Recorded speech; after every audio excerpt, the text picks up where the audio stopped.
विश्व स्तरीय बहुचर्चित प्रकरण राम जन्मभूमि बाबरी मस्जिद मामला तो ऐसे सुलझ गया, लेकिन उत्तर प्रदेश के जनपद अंबेडकर नगर में एक नया मामला ने जन्म ले लिया और तूल पकड़ता जा रहा है, गर्माता जा रहा है। इस समय जन्मभूमि और कब्रिस्तान का मामला, इसको लेकर के आमरण अनशन पर बहुत बैठ चुके हैं इसके समर्थक, और उन्होंने मांग किया है कि जब तक जन्मभूमि मुक्त नहीं कराया जाएगा, इसके ऊपर से कब्रिस्तान हटाया नहीं जाएगा, तब तक उनका आमरण अनशन जारी रहेगा। क्या है मामला, हम आपको सीधे लेकर के चलते हैं यूपी के अंबेडकर नगर के कलेक्ट्रेट कार्यालय की तरफ, जहां पर इस समय जिंदाबाद मुर्दाबाद का नारा लगाते हुए जन्मभूमि के समर्थक जो सुहेल देव के भक्त हैं वह क्या कुछ कर रहे हैं, देखते हैं। हर हर महादेव, हर हर महादेव, जय सुहेल देव, जय सुहेल देव, जय सुहेल देव, जय सुहेल देव, जय श्री राम, जय श्री राम, जय श्री राम, जय श्री राम। हिंदुस्तान के आक्रामक सूरवीर सुहेल देव, जिन्होंने मुगल आक्रांता सैयद सलार गाजी को पराजित किया था, उनका जन्मभूमि को लेकर के इस समय विवाद गहराता जा रहा है। थाना मालीपुर अंतर्गत सुरहुरपुर के पास है जफरपुर मुजगुजार गांव, जहां पर सुहेल देव का किला है और उसके ऊपर कुछ आताताइयों ने कब्रिस्तान का निर्माण किया, ऐसा आरोप लगा रहे हैं हिंदूवादी नेता। क्या कुछ कहते हैं जो आंदोलन कर रहे हैं, जो आमरण अनशन पर बैठे हैं। मामला ये है कि हिंदू हित रक्षक राष्ट्र शिरोमणि महाराजा सुहेलदेव की यहाँ पर जन्मभूमि है, सुरहुरपुर में उनका किला है, और उस किले पर लॉकडाउन के दौरान समाजवादी पार्टी के नेताओं के सह पर वहाँ पर मजार बना दी गई, और हम लोगों को मालूम पड़ा तो हम लोग उसकी जांच पड़ताल किए हैं। उससे संबंधित विभाग को रिपोर्ट भेजें, पुरातत्व विभाग को।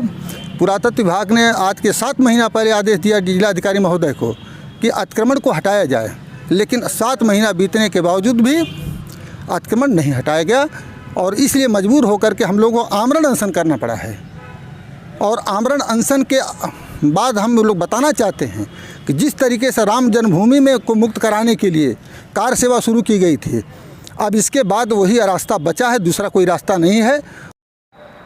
थे आंदोलनकारी भारत शिवसेना के राष्ट्रीय अध्यक्ष भीमसेन भारसिव, जिन्होंने स्पष्ट रूप से कहा कि अगर उनकी मांगे नहीं मानी जाएगी तो आंदोलन का रूप बदल सकता है। हम दूसरे नेता के पास आपको लेकर के चलते हैं जो इस समय आमरण अनशन पर बैठे हुए हैं, भारतीय जनता पार्टी के प्रखर वक्ता अरविंद पांडे के पास, और सुनते हैं उनकी बात।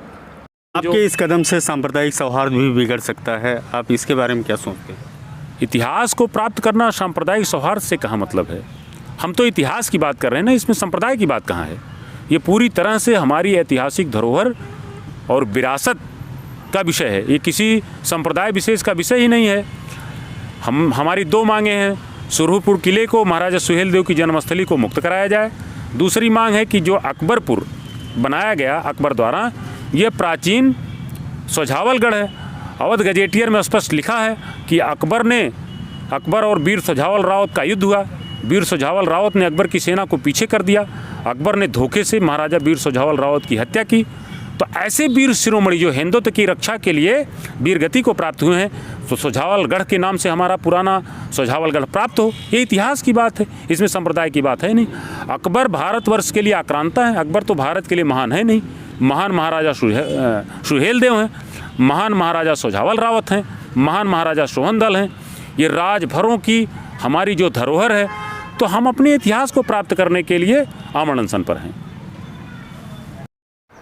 इस मामले को लेकर के जिला प्रशासन के माथे पर जहां पर बल दिखाई दे रहा है, घबराहट दिखाई दे रहा है, वह जुगत लगा रहा है कि कैसे इसका समाधान किया जाए। वहीं पर भारतीय जनता पार्टी, बजरंग दल, विद्यार्थी परिषद और भारत शिवसेना जो इस समय आमरण अनशन पर बैठी है, मामले को गरमाते हुए और जल्द से जल्द समाधान करते हुए कुछ और मुद्दे को भी इसमें शामिल करते हुए प्रशासन को सकते में डाल दिया है। बहरहाल हमारी नजर बनी रहेगी, आप बने रहिए हमारे साथ। एबीएन न्यूज़ प्लस के लिए मैं ज्ञानेंद्र पांडे, ज्ञानी, अंबेडकर नगर से।